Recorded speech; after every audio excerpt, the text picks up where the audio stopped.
Bab 18, masih simpang siur.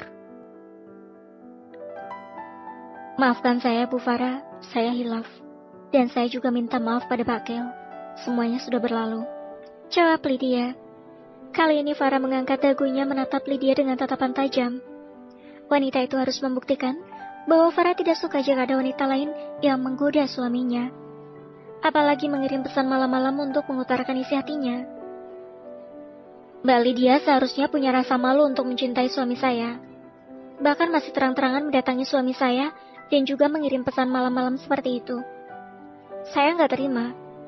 Di sini saya sebagai perempuan tentu saja akan memberi nasihat kepada Mbak Lydia yang sesama perempuan. Bagaimana perasaanmu jika suamimu masih digoda oleh wanita lain? Apa kamu tidak akan marah? Lydia terkesiap ketika mendengar ucapan Farah. Tentu saja dia tidak akan terima jika suaminya digoda oleh wanita lain. Ya, selama ini Lydia memang salah. Dia dengan terang-terangan menunjukkan perasaannya pada Kel yang sudah menikah.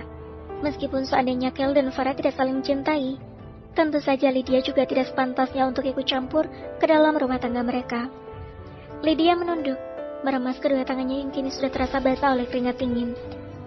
Maafkan saya, Bu Farah, karena kelancangan saya yang telah berani mengirim pesan kepada Bapak Kel. Padahal seharusnya saya sudah tidak patut melakukan itu. Sekali lagi saya minta maaf. Lydia mengucapkan tulus memakai bahasa formal dengan Farah, karena menghormati dia sebagai istri dari CEO mereka. Kel mengusap bahwa sang istri. Tentu saja dia tidak ingin istrinya berpikiran yang tidak-tidak tentang dia dan juga Lydia. Apalagi telah beredar berita tentang kisah masa lalu mereka sewaktu di Amerika.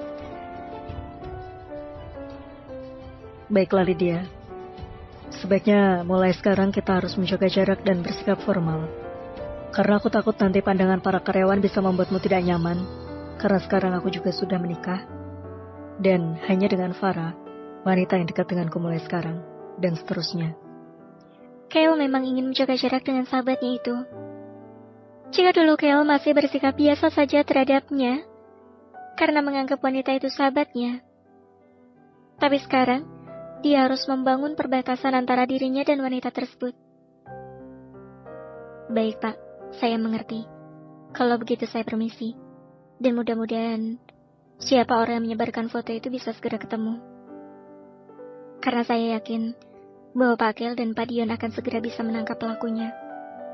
Lydia menunduk kemudian keluar dari ruangan itu.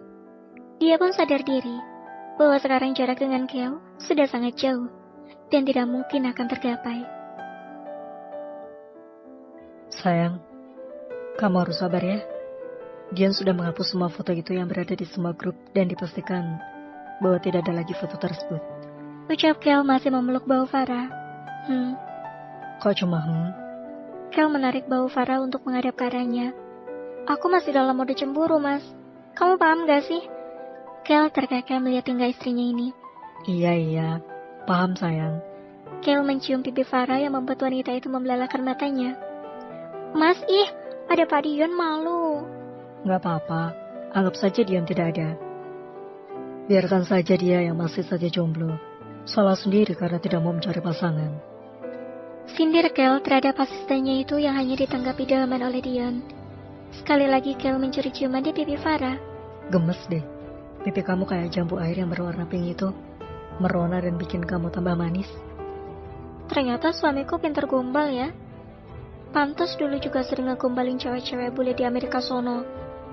Kel semakin gemas melihat tingkah Farah. Cuma sama kamu kok sayang. Bohong.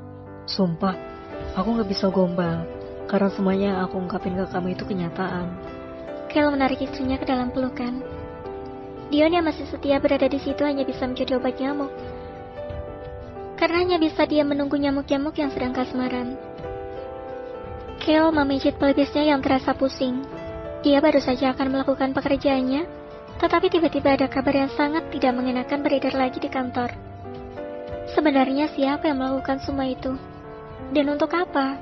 Lalu apa untungnya bagi orang yang telah menyebarkan gosip tersebut? Kenapa ada berita lagi? Kali ini adalah tentang chat yang berisi percakapan antara aku dan Lydia waktu aku bilang akan melamarnya. Dan tentu saja yang memiliki bukti chat itu adalah Lydia sendiri. ucap Kale. Sebentar Tuan, saya sudah meminta Joyce untuk mencari tahu semuanya. Jawab Dion. Ah, iya. Kenapa aku lupa dengan wanita itu? Joyce Aruna. Ternyata kamu masih berhubungan dengan dia. Dion menghela napas mendengar ucapan Kale. Sebenarnya, udah lama gue nggak menghubungi dia setelah wanita itu pergi. Tapi kali ini kita harus mendapatkan bantuan darinya untuk segera mencari tahu siapa yang melakukan penyebaran foto-foto itu. Jawab Dion kali ini sudah tidak memakai bahasa formal. Kale dan Dion adalah sahabat jika di luar urusan pekerjaan. Baiklah, gue harap dia bisa bantu. Karena sepertinya memang bukan Lydia yang menyebarkan foto-foto itu. Dion masih mencari tahu siapa yang membuat berita tersebut. Dibantu oleh seorang wanita masa lalu Dion yang bernama Joyce, hacker handal yang tidak mau mengandalkan kemampuannya. Karena wanita itu memilih bekerja sebagai asisten seorang artis. Sebenarnya di sini yang bersalah adalah Joyce, karena wanita itu memilih meninggalkan Dion karena tidak tahan dengan keluarga pria itu. Sedangkan Lydia sudah kembali ke ruangannya dengan perasaan yang takut bercampur kesal.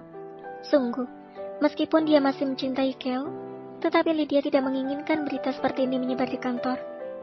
Toh, meskipun semua orang tahu bahwa dulu dia dan Kale pernah dekat, dia tidak akan mengubah status apapun untuk dirinya. Sebenarnya, apa motif pelakunya melakukan hal ini di saat dirinya sudah mulai belajar move on dari Kale? Tentu saja ini akan membuat namanya tercoreng. Apakah ada orang yang ingin merusak reputasinya di perusahaan? Yang tahu tentang masa laluku dan Kale tidak banyak. Mungkinkah selama ini ada orang terdekat yang ingin menusuk dari belakang? Lydia tiba-tiba teringat sesuatu.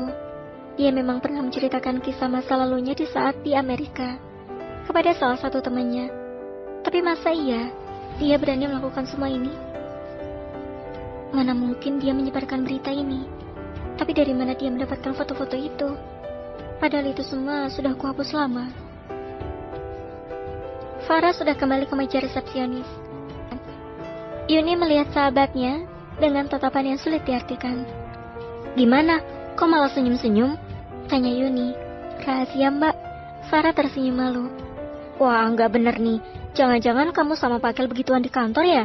Hus, jangan ngawur kamu mbak.